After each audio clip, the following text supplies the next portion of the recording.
Now, it's 8 days to mark the first year in office of President Bola Tinubu. On the program today, we'll take a critical look at measures put in place by this administration to fight insecurity. Joining me via Zoom from the UK is a global security expert, Oluwafemi Aratokun-Ale. Good to have you on the program today. Good evening, and good to have me and good to have you all together in Nigeria. Indeed. In exactly 8 days, it will be 1 year since President Tinubu assumed office. What is the approach of the Tinubu government to tackling insecurity different from his predecessor, who was a general? Thank you so much for this. How do I say it? Inviting me for this very hot topic. I'm actually in a very hot seat whereby millions of people are actually watching to hear critically what I'm going to say. Maybe I'm going to be in favor of the government, or I'm going to be in favor of the security agencies, or I'm going to go with the side of the member of the public, which we have as Nigerians.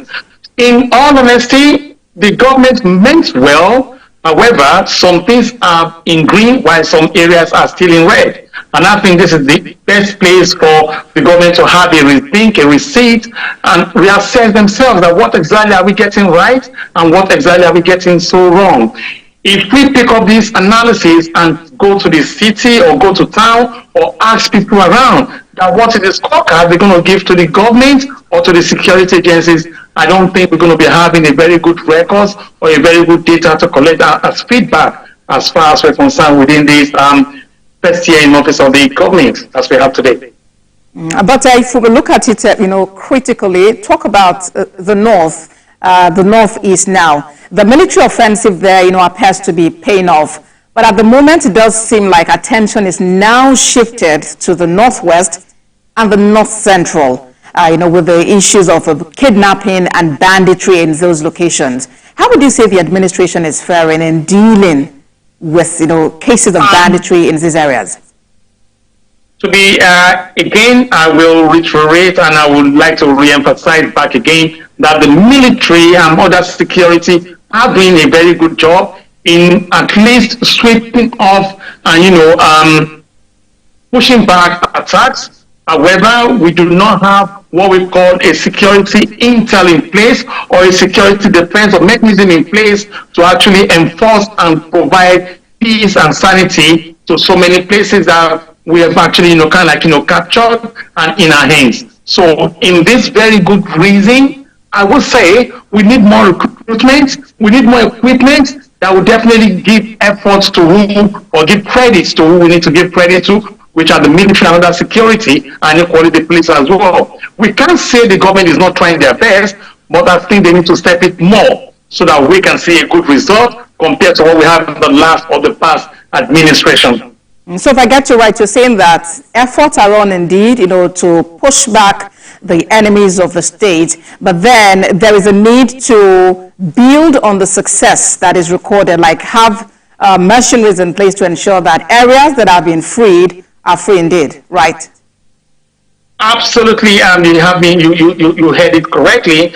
Efforts are being made, but we need to still put some defense mechanism in place that will definitely help and let us see that yes, things are done the right way. No, that things are not being done, but it is being done correctly, and those places are now safe haven. At the moment, they are not really safe haven, but we can make them to be safe haven if we put more mechanism in place. And what are the more mechanisms we need to put in place? These are the people that are meant to do the job. Do they have the right equipment? Do they have what it takes for them to have a good livelihood? Do they have what it takes in terms of welfare? Do they have the trust of this is how much we've been paid? That will know that this is why we're laying our lives together to save Nigeria as it is today. If we have all this in place, I basically believe Nigeria will be in a more greener area than in a very amber area that we have. I'm not going to say we're in the green zone right now. We are within the green and amber, and we can push it a little bit more.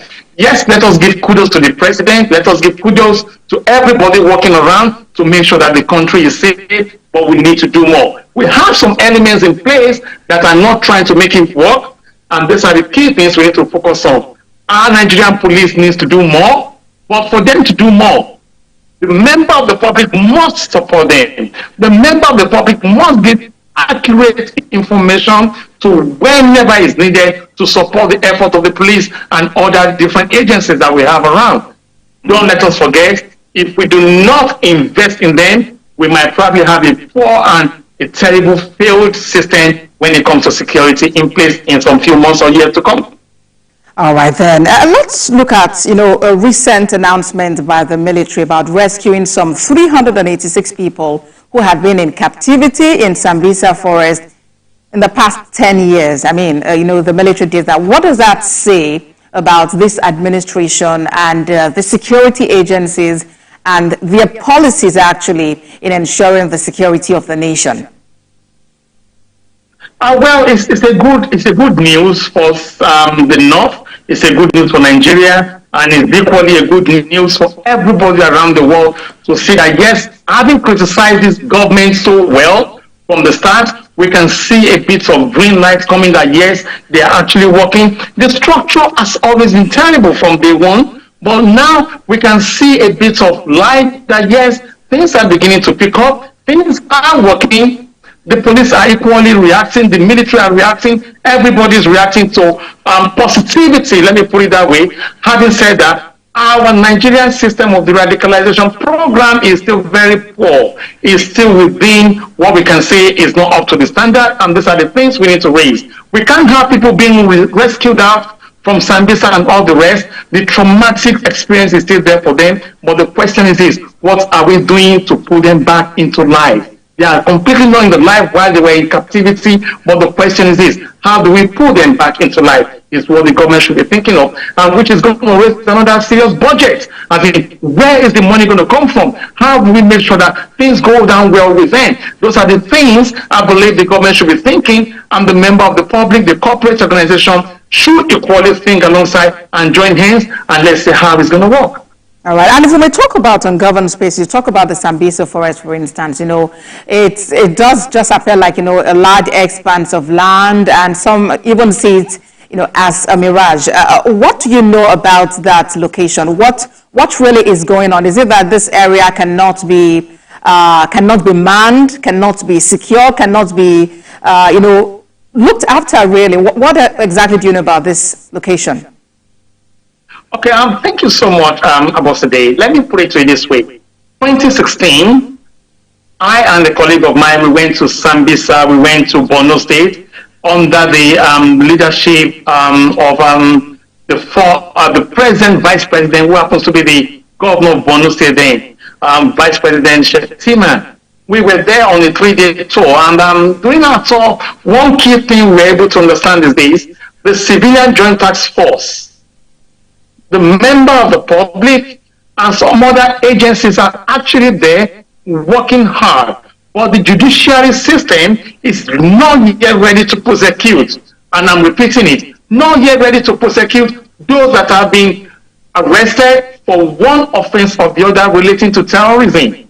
Maybe by now they've been prosecuted, but at then, a lot are just going on, and a lot are being done, some are under the carpet, and these days, I really don't think so much has been done, because it's a very big, vast land that they need to look into. How do we secure this area? Do they have the right equipment? Which are part of the key things the civilian JTF talked about, that we don't have enough equipment to tackle this issue. They are ready to tackle this issue, but when equipment are not there for them, there is nothing they can do. So these are part of the things they are really lacking. Again, the military that are actually centralized around there, they need to equally, have a means of, bringing them back, moving some other people in there, because some people have stayed longer than necessary, and again, this is going to have another effect on them. So these are key things they really need to work on. If they can work on all this, I think they will have a good scorecard in Borno State. Talking about that again, look at the present situation that happened in Plateau State. It's not looking so well. So that simply means if we push them back, if we don't put the right resources in place, how do we make sure that these criminals don't come back again to affect us? And this is costing lives and property at the moment in Nigeria. All right, so let's just hold it there. We'll take a moment, and when we come back, we'll talk some more about security under this government. Please stay with us.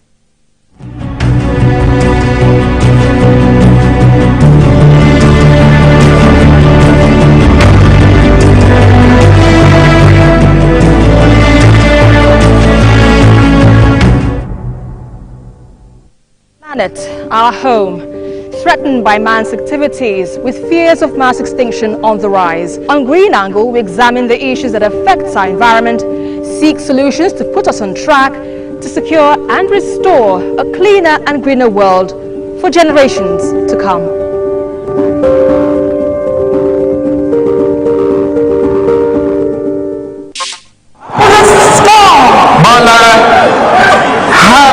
Tinubu, do solemnly swear.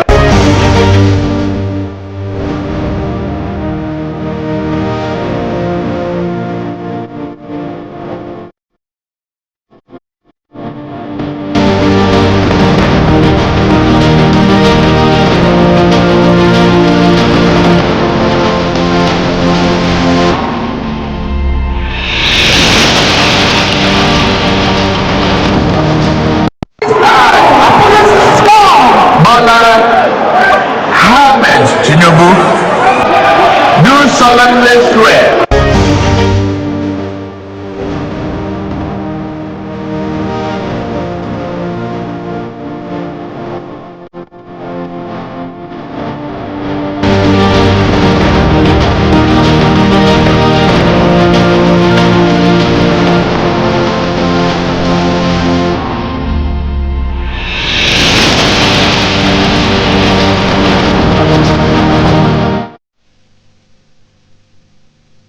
Many thanks for staying with us. It's 8 days to the first anniversary of the Bola Tinubu administration in Nigeria. And on the program today, we have taken a critical look at the issue of security. How has the government fared? What has the approach of this government been from the north to the east, to the west, and to the south? And I've been speaking with a global security expert, Oluwafemi Aratokun-Ale, who joined us from London in the United Kingdom. Of course, we've spoken about efforts of the military to dislodge the insurgents in the northeast.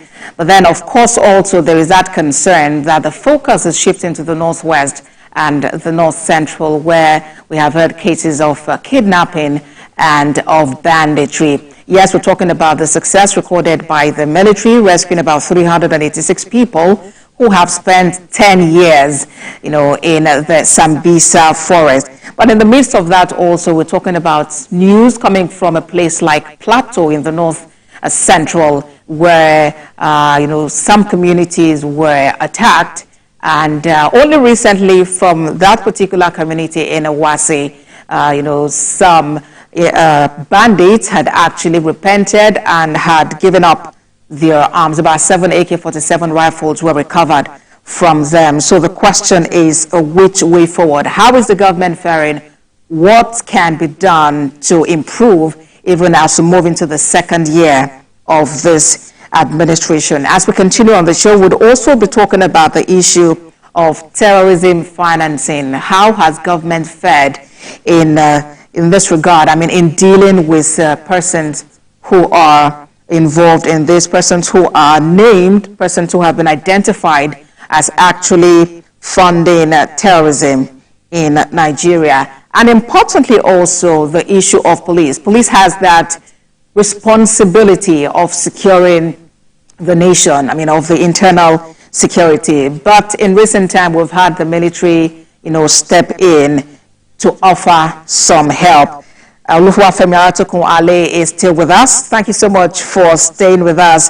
I'd like us to quickly talk about the issue of terrorism financing. I would like you to, give us your opinion about how government has fared in dealing with this issue. Basically, terrorism financing is a very complex and a very dynamic and a global issue that not only Nigerians or not only the Nigerian government should deal with this. However, it's something that both the Nigerian government, this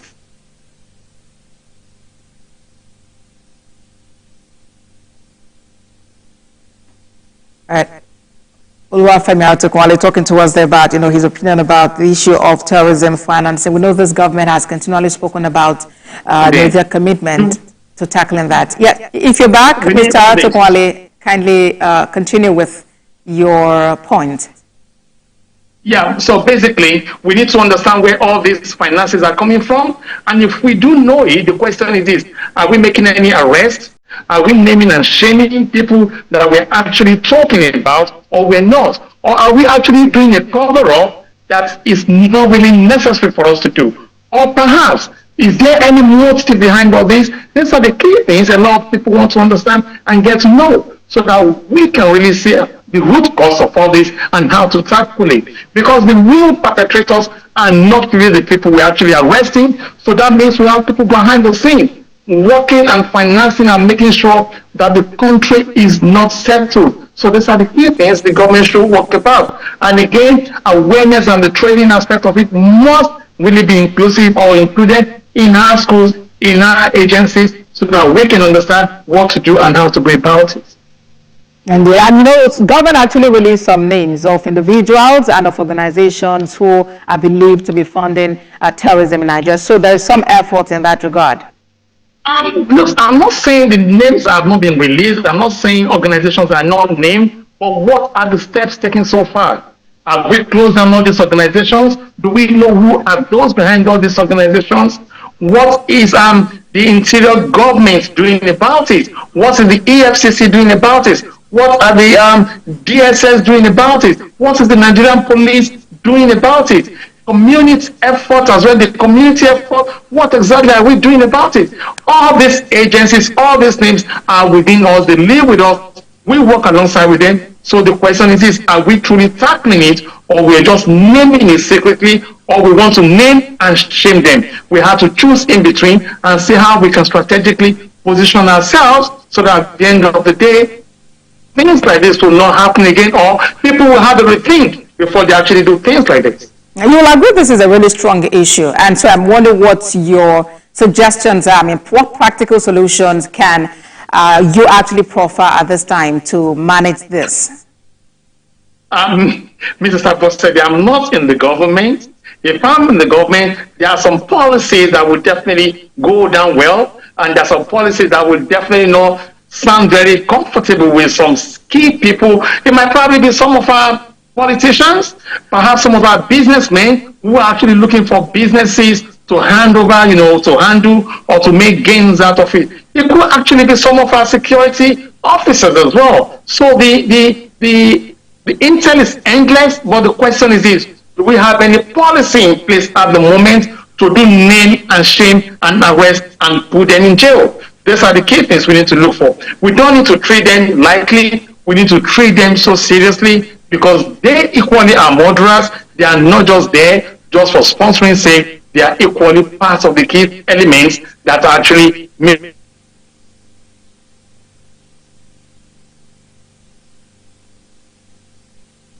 All right, then, talking about what can be done by government to manage the issue of terrorism, and especially to name and shame, and beyond naming, to actually go to that point of shaming them. And speaking with Oluwafemi Aratokun-Ale, and as it is, of course, it's even gone beyond that. We've had the issue of banditry, and this in itself seems to, just be progressing. And in some quarters, there have even been tagged terrorists also. You're back, Mr. Aratokun-Ale. As we wrap up on the show. Yes. Yes, please. So as we wrap up on the show, let's talk about solutions. This is important. We can go on and on talking about the challenges. Some have argued that the issue of de-radicalization, rehabilitation and reintegration might be good, but it's not the best bet. What do you suggest we do as a country? Is it the carrot approach? Is it the stick approach? Or which way should we go? Thank you so much. The illustration, you actually use the carrot or the stick approach. All approaches are not perfect. All approaches are good ones. But the question is this: who do we use each one for? You see, there's what you call criminal management, and there's what you call criminal indictment, and there's what you call criminal jail for life. Some people are being, arrested more than once or twice. The question is this: are they actually ready for the change, or they are not? And some are just being pushed there due to one reason or the other, maybe influencer or some environmental factors. These are key things we need to look into. So when we talk about the radicalization program, the people that will handle the radicalization program, are they well informed? Do they have vast knowledge about what they really want to do or put in place to take them away from this bad attitude into a good attitude? These are the things we want to understand first before we move on and on and on about the radicalization program, system, and policies that they have to put in place. If we don't have all this, then we have nowhere to go. All right, then, and it's a great way to end the conversation. Oluwafemi Aratokun-Ale, global security expert, thank you so much for your perspective on the show today. Thank you so much for having me.